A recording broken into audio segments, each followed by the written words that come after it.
శ్రీమాత్రే నమః. శ్రీ లలితా సహస్రనామంలో 958వ నామము ధర్మిణి. ఈ నామానికి అర్థం ఏంటి అంటే ధర్మం కలిగినది. జగన్మాత ధర్మమే తన గుణముగా మూర్తిభవించింది. ధర్మస్వరూపం స్వయంగా తానే ఉన్నది. ధర్మమును భక్తులచే ఆచరింపచేసి వారు ధర్మమును ఆచరించడం చూసి అమితమైన ఆనందాన్ని పొందేది. వారి పట్ల తన యొక్క అపారమైన కరుణా కటాక్షమును వారిపై ప్రసరింపజేయనిది. ధర్మమే తన స్వాభావిక లక్షణం కలిగింది. ధర్మమును ఆచరించే వారి పట్ల అమితమైన ప్రీతి కలిగింది. కాబట్టి ధర్మమును ప్రతి మానవుడు ఆచరణలో పెట్టాలి. అసలు ఈ ధర్మం అంటే ఏంటి? సనాతన ధర్మం ప్రకారం ఏ ప్రవర్తన నియమావళి, మూల సూత్రములు, ఇంకా ఏ న్యాయం చేత వ్యక్తిగత సామాజిక ధార్మిక జీవితము సజావుగా నడపబడుతుందో, ఏ కారణం చేత సర్వ జీవజాలము, ప్రకృతిలోని ప్రతి పదార్థము, శక్తి ఒకదానితో ఒకటి అనుసంధానింపబడి మనుగడ సాగిస్తాయో దాన్ని ధర్మం అని నిర్వచించారు. మానవులు తమకు కలిగిన మంచి సంకల్పములను సాధ్యమైనంత వరకు ఇతరులకు నష్టం కలిగించకుండా నేర్చుకోవడమే ధర్మం యొక్క ముఖ్య లక్షణం.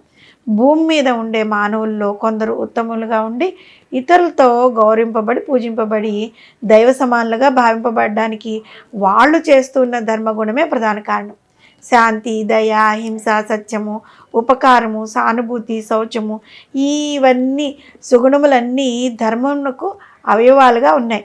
ఈ ధర్మములను ప్రతి మానవుడు అలవాటు చేసుకోవాలి. తైత్తిరీయ ఉపనిషత్తు ధర్మ అన్న ప్రమదితవ్యం అని వివరించింది. అంటే ధర్మ మార్గం నుండి ప్రక్కకు తొలగిపోకు అని అర్థం. ధర్మమును ఆచరించే వారి యందు అత్యంత ప్రీతి కలిగిన జగన్మాత ధర్మ మార్గమును విడిచి అధర్మ మార్గ ప్రవర్తకులై ప్రవర్తించే వారి పట్ల ఎంత కఠినంగా వ్యవహరిస్తుంది అనే విషయాన్ని మనకు దుర్గా సప్తశతిలోని ఆ తల్లి చేసిన దుష్టులు రాక్షసులైన వారి సంహార వృత్తాంతాల్లో స్పష్టంగా మనకు వివరిస్తాయి. అందువలన జగన్మాత కేవలం ధర్మస్వరూపుని మాత్రమే కాక అధర్మమును నశింపజేయగలిగింది కూడా.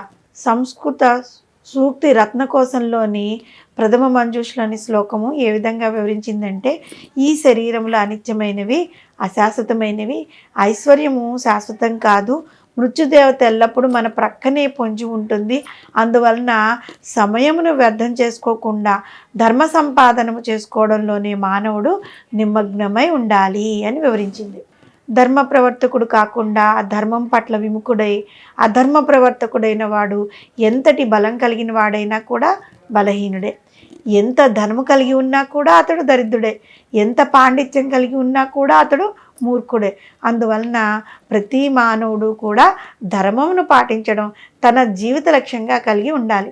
ఇదే ధర్మిణి అని వసన్యాది వాగ్దేవతల చేత కీర్తింపబడిన తల్లి మనకు ఇచ్చే సందేశం అన్నమాట. జగన్మాత లలితా త్రిపుర సుందరి తాను ఈ సమస్త విశ్వంలో సృష్టించిన వాటి అన్నిటికీ కూడా తమ ధర్మములను నిర్దేశించింది. అగ్నిదేవుడు తన ధర్మమును అనుసరించి జ్వలిస్తూ ఉంటాడు. వాయువునకు తనకు నిర్దేశించిన ధర్మం ప్రకారమే వీస్తూ ఉన్నాడు. ప్రత్యక్ష నారాయణుడైన సూర్యభగవానుడు జగన్మాత తనకు నిర్దేశించిన ధర్మం ప్రకారం ప్రకాశిస్తూ ఈ సమస్త జగతికి వెలుగును ప్రసాదిస్తూ ఉన్నాడు.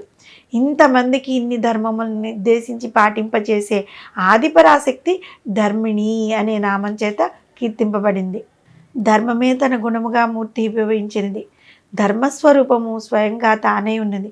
ధర్మమును భక్తులచే ఆచరింపచేసి వారు ధర్మమును ఆచరించే విధంగా చూసి అమితమైన సంతోషాన్ని పొందేది. వారి పట్ల తన అపారమైన కరుణా కటాక్షమును ప్రసరింపజేయనది అయిన ఆ తల్లిని మనము ధర్మిణి అనే నామంతో కీర్తిస్తూ నిత్యము పూజిస్తూ ఉంటే మనము ధర్మ మార్గంలో నడిచే విధంగా ఆ తల్లి మనని ప్రేరేపిస్తుంది.